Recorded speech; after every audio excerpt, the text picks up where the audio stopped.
Sir SI में आपकी कौन सी रैंक थी? एसआई में सर मेरी 30 रैंक थी जी। सर कैसे एसआई की स्ट्रेटजी, सबसे पहले तो ये बताइए सर, हमने सुना था कि आपके जो हिंदी में थे 100 आउट ऑफ 98 नंबर थे, तो कैसे कोई एसआई के लिए हिंदी स्टार्टिंग से कैसे कवर करे? जी देखिए, हिंदी की अगर बेसिक चाहिए आपको तो कक्षा 8 की बुक आती है, ग्रामर की बुक, सबसे पहले वो पढ़िए आप, बेसिक सारे क्लियर होंगे उस हिसाब से। कक्षा 8 की बुक, उसके बाद कोई भी ऑथेंटिक बुक आप लुसेंट पढ़ सकते हो आप, या हरदेव बाहरी की बुक आती है हिंदी की, इतनी मोटी बुक आती है, उसमें उससे बाहर कुछ जाएगा नहीं, या लुसेंट भी रट दो आप, लेकिन आपने कितनी बार पढ़ी। जैसे मैं अपना बताऊँ, मैंने कोई 20-25 बार पढ़ी होगी, वो बिल्कुल पढ़ी मतलब याद थी बिल्कुल, वो एक एक चीज़ याद थी, लुसेंट की भी, ग्रामर वाली, हरदेव बाहरी की भी। मैं इनका आप 3 बुक पढ़ो, आप एक बुक कोई भी चुन लो इनमें से, आप बेसिक के लिए कक्षा 8 बुक पढ़नी है आपको, उसके बाद आप या तो लुसेंट या हरदेव बाहरी जी पर वो पढ़ दो आप। व्याकरण के लिए तो आपने बताया कि लुसेंट हो गया या फिर हरदेव भारी होगी या फिर वन वर्ड।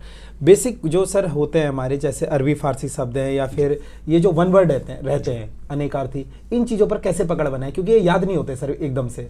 जी, इनमें ये है कि बार बार पढ़े आप इसे, और हरदेव बाहरी में काफ़ी अच्छे दिए हैं इनकी सब चीज़ के बारे में, एक एक चीज़ के बारे में, तो बार बार पढ़े आप, लिख के याद करें।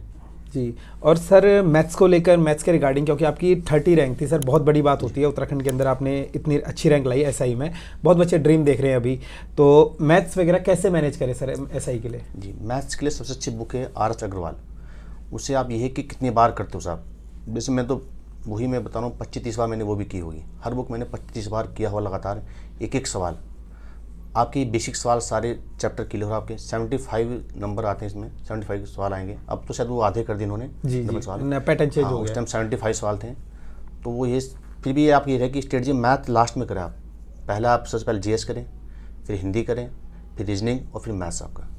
मैथ्स में टाइम लगता है, बाद में जितने भी करवाओ फिर आप ना। कोई स्टूडेंट ऐसे रहते हैं सर, एक कट ऑफ का अंदाजा आप बता सकते हैं कि किस तरीके से कट ऑफ आपके टाइम पर गई थी, या आपको ऐसा लगता है कि अब इतनी जा सकती है कट ऑफ?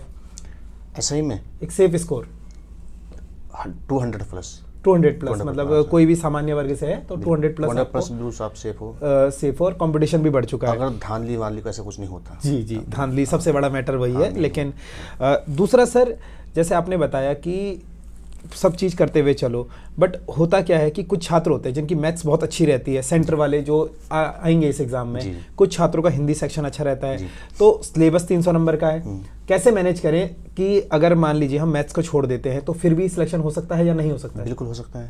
देखिए 4 चीज़ें हैं, अगर आपकी जीएस बढ़िया हो, जीएस अच्छी है आपकी, हिंदी बेहतर हो, बेहतर मतलब ये कि आप ये नहीं कि 100 में 70 ला रहे, 80 ला, 80 नहीं, फिर 98 लाना है आपको, 99 नंबर लेके चलो पूरा आप, 100 में से 100।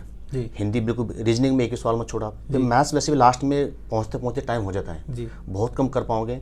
फिर मैथ्स में आप कुछ सवाल ऐसे होते हैं, चैप्टर ऐसे हैं जो सिर्फ शॉर्ट ट्रिक पे हैं, वो चीज़ें रट लो, वही सेम आते हैं वहाँ पर। मैं तो पढ़ा भी रहा था, मैं तो कई सवाल ऐसे थे जो मैंने निकाले ही नहीं, वो सेम जो बुक में पढ़े हमने और वही वहाँ पर आए, आंसर टिक कर दे सीधा, वही सेम सवाल वहाँ छपा, आंसर याद हो गया था, कई बार कर लियो। तो मैथ्स में आप ये भी कर सकते हो कि मेन सवाल कर लो, 10-15 वही बहुत है, बाकी सारे कर लो पहले आप। मतलब मैथ्स के बिना भी आप बता रहे हैं कि हो सकता है। और सेम सवाल अगर मैं पूछूं, सेंटर वाले स्टूडेंट है जो आते हैं जिनकी मैथ्स बहुत अच्छी रहती है, आप भी देखते हैं एसएससी में 150 आउट ऑफ 150 इतने कैपेबल होते हैं कि ले आएंगे, तो वो छात्र कैसे करें? हिंदी पढ़नी चाहिए या फिर जीएस उत्तराखंड, किस तरफ वो कैसे करें? हिंदी तो पढ़नी पड़ेगी, हिंदी 100 नंबर की है जी। मैथ्स अगर 75 भी कराया कोई तो वो 50-60 नंबर ला पाएगा जी। और हिंदी का सिलेबस बहुत छोटा है, हिंदी आपको लुसेंट इतनी मोटी बुक है, पूरी रटनी है, और जीएस में आपको हिस्ट्री, पॉलिटी, ज्योग्राफी, साइंस इतना रटोगे तब जाके 75 नंबर लाओगे। हिंदी इतनी मोटी बुक है, वो रट दिया आपने तो उससे 100 नंबर है आपके पूरे। जी, मतलब आप कह रहे हैं कि अगर इन दोनों पर अगर आप एक में पकड़ बना के चले तो ऐसा ही बन सकते हैं। जी हाँ सर, सबसे बड़ा सवाल तो अभी ये है कि जब आपने एसआई कर लिया था, जो कि एक ड्रीम जॉब मानी जाती है, आजकल एसआई के पोस्ट आने वाले, बहुत सारे बच्चे उसकी तैयारी कर रहे हैं, तो आपने जब एसआई की जॉब छोड़ी, इतना बड़ा रिस्क आपने कैसे लिया? ये कि मेरा उस टाइम तक सपना कुछ और हो चुका था, यूपीएससी का या पीसीएस निकालने का, तो मैंने एसआई से ट्रेनिंग से दिया था, मैंने बताया आपको पीसीएस मेंस दिया था, तो मेरा हो नहीं पाया था वो, फिर ये था मन में कुछ करने का, फिर घर वालों सपोर्ट था जी, माँ बाप का, सबसे मेरे वाइफ का सबसे सपोर्ट रहा इस बारे में।